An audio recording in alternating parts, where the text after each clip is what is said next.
प्यारे बच्चों, good morning. मैं अनीता आज आपको छठी कक्षा की विज्ञान विषय का 8वां पाठ शरीर में गति बॉडी मूवमेंट्स पढ़ाऊंगी। जब आप शांत होकर बैठते हो तो क्या आपके शरीर में कोई गति होती है? हाँ, होती है। आपके पलक झपकता है, यानी योर आईज कीप ब्लिंकिंग। हम सांस लेते हैं तो भी हमारे शरीर में गति होती है। आप देखेंगे कि आप कुछ भी कार्य करिए या ना करिए, आपके शरीर में कुछ ना कुछ गति होते रहता है। जब आप खेलते हो तो आप अपने दोस्तों के साथ दौड़ते यानी रन, चलते वॉक तथा कूदते जंप करते हैं। हम अपने चारों ओर देखेंगे तो कई जानवरों को कई तरह के गति करते हुए देखते हैं। We see different animals having different types of movement. उदाहरण, सांप अपना पूरा शरीर का उपयोग करके रेंगते हैं। Snakes slither using their whole body. गाय अपने 4 पैरों का उपयोग करके चलते हैं। Cows walk using their 4 legs. मनुष्य 2 पैरों का उपयोग करके चलते हैं। Humans use their 2 legs for walking. पक्षी अपने पंखों का उपयोग करके उड़ते हैं। Birds fly with the help of their wings. अब हम मानव शरीर तथा इसकी गतियों के बारे में जानेंगे। जब हम स्कूल में व्यायाम या एक्सरसाइज करते हैं तो हम अपने शरीर को अलग-अलग तरह से मोड़ते तथा सीधा करते हैं। जब आप क्रिकेट खेलते हो तो बॉलिंग करते वक्त आप पहले अपने हाथ को घुमाते हैं, है ना? तो क्या कंधा या शोल्डर भी साथ घूमता है? नहीं, ये नहीं घूमेगी। अब अपने हाथ को आपके दोनों साइड्स यानी लेफ्ट और राइट में फैलाइए। अब अपने अंगुलियां फिंगर्स से कंधे को छुइए। अब कंधे को छूने के लिए आपको अपने हाथ को मोड़ना या बेंड करना पड़ा, है ना? हम देखते हैं कि हमारे शरीर के कुछ अंग पूर्णतः घूमता है यानी रोटेट्स कंप्लीटली, और कुछ अंग अंशतः घूमता या रोटेट्स पार्टली। अगर हम ध्यान से देखेंगे तो हमें यह पता चलेगा कि हमारे शरीर के वही हिस्सा घूमता है जहां पर 2 हिस्से एक दूसरे से जुड़े हैं। We are able to bend or rotate our body in places where 2 parts of our body seems to be joined together. उदाहरण, कोहनी एल्बो, कंधा शोल्डर, गर्दन नेक आदि। बच्चों, ऐसे स्थानों को हम संधि या जॉइंट्स कहते हैं। अगर हमारे शरीर में संधियां या जॉइंट्स नहीं होते तो हम सिर्फ खड़े हो पाते, ना तो बैठ सकते, ना तो सो सकते, ना ही किसी को मुड़ के देख सकते। ये संधि बना है अस्थियों या बोन से। अस्थियां या बोन्स तो बहुत ही सख्त हार्ड होते हैं, ये मुड़ या बेंड नहीं हो सकते। तो फिर हम कैसे अपने कोहनी के मुड़ते या बेंड कर सकते हैं? हमारे हाथ के ऊपरी हिस्से से लेकर कलाई तक एक ही लंबी अस्थि नहीं होती। वास्तव में अनेक अस्थियां कोहनी तक जुड़ी रहती है। It is not one long bone from upper arm to wrist. It is different bones joined together at the elbow. ये सब संभव है संधियों या जॉइंट्स के कारण। अब हम मानव शरीर के कुछ संधियां या जॉइंट्स के विषय में जानेंगे। पहला है कंदुककलिका संधि या बॉल एंड सॉकेट जॉइंट। आप सब जरूर बचपन में गुड़िया या डॉल के साथ खेले होंगे। कभी ना कभी जरूर उसकी बाजू यानी आर्म उसके शरीर से निकल गई होगी। तब आप देखे होंगे कि जहां आर्म फिट होती है वहां एक गड्ढा है तथा बाजू या आर्म में एक बॉल के समान उभार है जो उसे गुहिका या कैविटी या होल में फिट हो जाते हैं। इसी तरह हमारे बाजू या आर्म भी हमारे कंधे के गुहिका या कैविटी में फिट हो जाता है।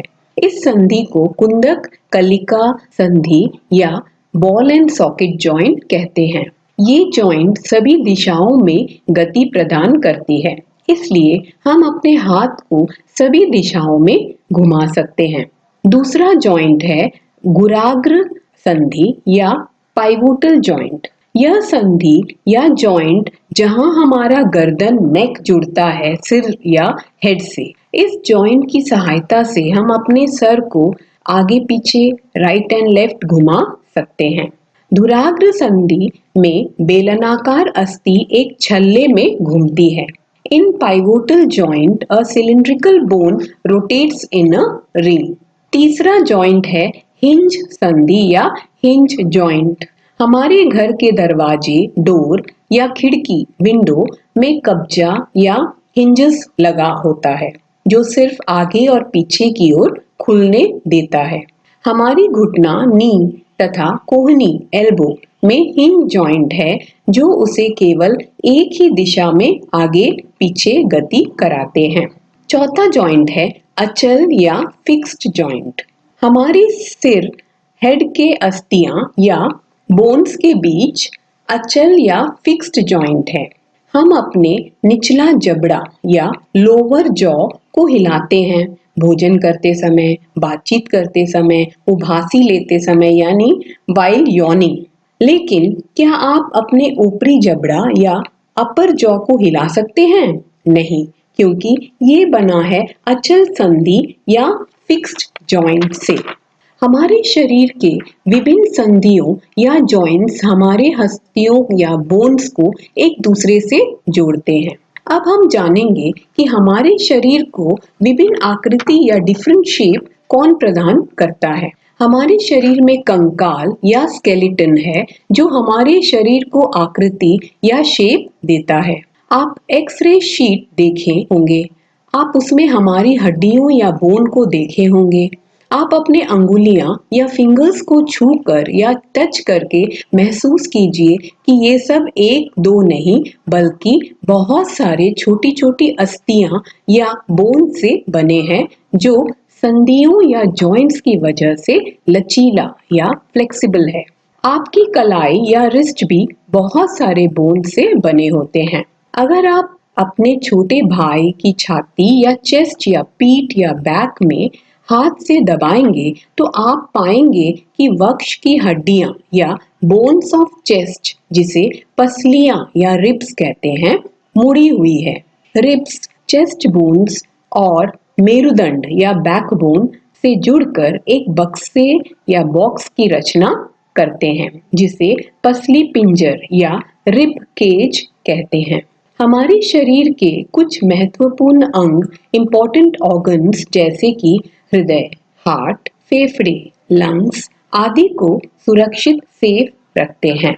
अब आप अपने दोस्त को खड़े होकर अपने घुटना यानी नी बिना बेंड किए अपने पैर की उंगलियां यानी टोस को छूने को कहिए।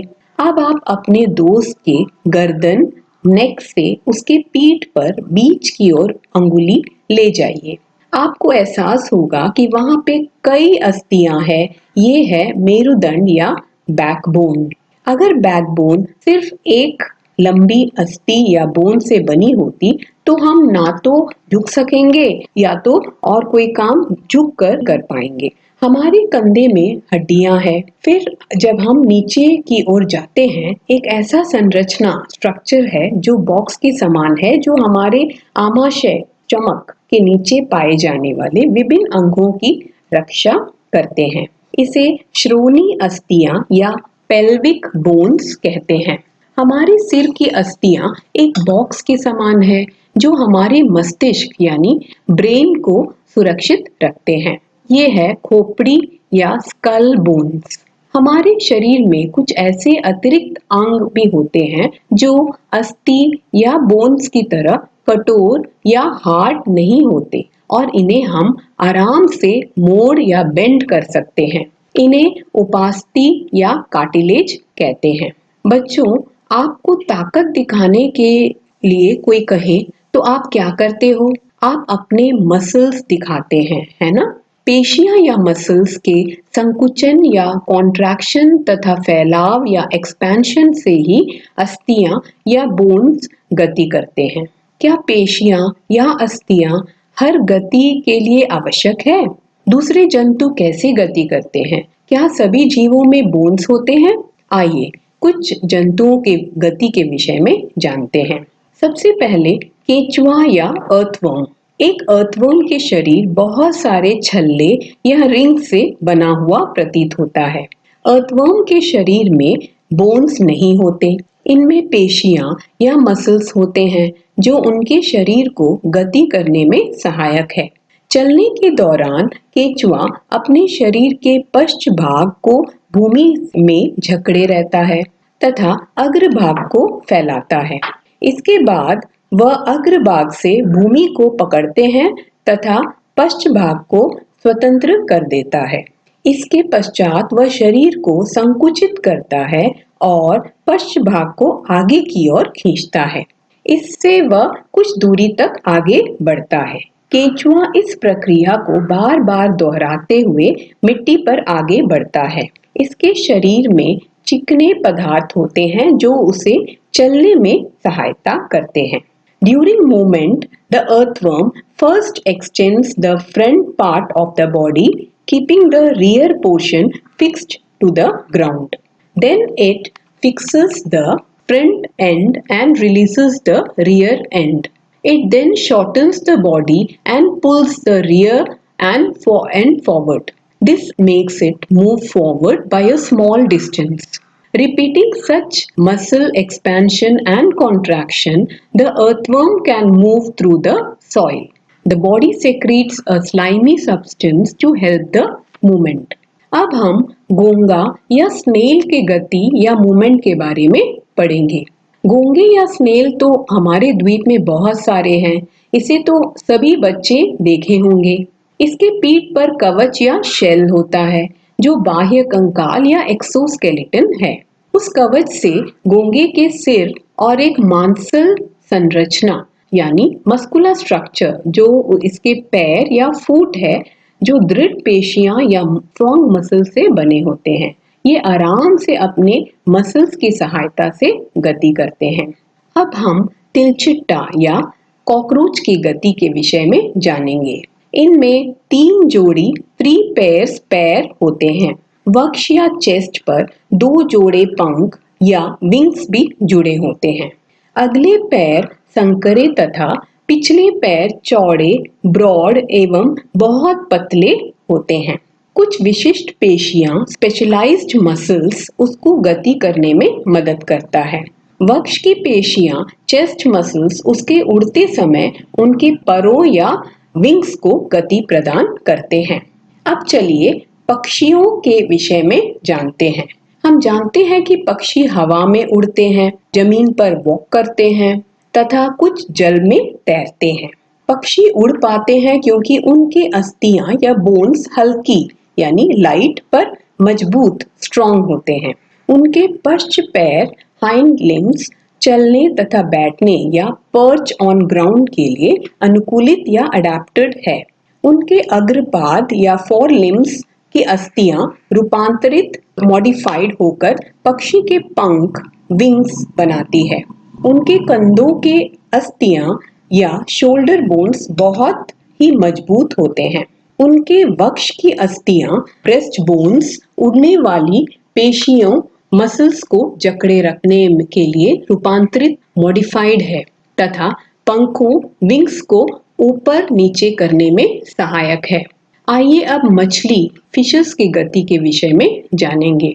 मछली के शरीर बॉडी धारा रेखीय या स्ट्रीमलाइंड है, यानी मछली फिशेस के सिर एवं पूंछ उसके मध्य भाग यानी middle part of the body की अपेक्षा पतली एवं नुकीला टेपर होता है। इस विशेष आकृति के कारण ही मछली आराम से तैर सकते हैं। मछली का कंकाल स्केलेटन दृढ़ पेशियों स्ट्रॉन्ग मसल से ढका होता है। मछली के पूंछ टेल्स के पक उसे आगे बढ़ने में मदद करते हैं। मछली को और भी पक या फिन्स होते हैं जो उसके शरीर के संतुलन बॉडी बैलेंस बनाए रखते हैं। अब हम सर्प स्नेक की गति के विषय में जानेंगे। सर्प का मेरुदंड या बैकबोन लंबा होता है। शरीर की पेशियां मसल्स बहुत ही क्षीण, थिन और असंख्य मेनी होते हैं। पेशियां मसल्स परस्पर जुड़ी कनेक्टेड होते हैं, चाहे वो बहुत दूर पास स्थित हो। पेशियां मसल्स मेरुदंड, बैकबोन, पसलियां रिब्स तथा त्वचा स्किन को एक दूसरे से जोड़ती है। सर्प का शरीर अनेक वलय में मुड़ा होता है। इसी प्रकार सर्प का वलय उसे आगे की ओर धकेलता है।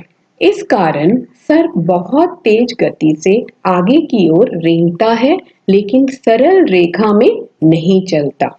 The snake body curves into many loops. Each loop of the snake gives it a forward push. The snake moves forward very fast but not in a straight line. अब हम पाठ को रिकैप या दोहरा लेते हैं। हमारे शरीर में कई प्रकार के संधि या जॉइंट्स है जो हमारे शरीर को लचीला या फ्लेक्सिबल करते हैं। अस्थि, बोन्स एवं उपास्थि कार्टिलेजस मानव कंकाल स्केलेटन बनाते हैं। यह शरीर को पिंजर, फ्रेम तथा आकृति शेप देता है। कंकाल या स्केलेटन चलने, वॉक करने में ही भी सहायक है। कंकाल आंतरिक अंगों या इंटरनल ऑर्गन्स की भी सुरक्षा करती है। केचुआ, अर्थवर्म, गोंगा, स्नेल, तिलचिट्टा, कॉकरोच किसी में भी अस्थियां, बोन नहीं होती। इनके गति में सहायक पेशियां हैं। पक्षी बर्ड्स की अस्थियां बहुत ही हल्की होती है जो उसे उड़ने में सहायक है। आशा करती हूँ कि आप सबको यह पाठ समझ आ गई होगी। आप घर में सुरक्षित रहिए। Stay home, stay safe. धन्यवाद।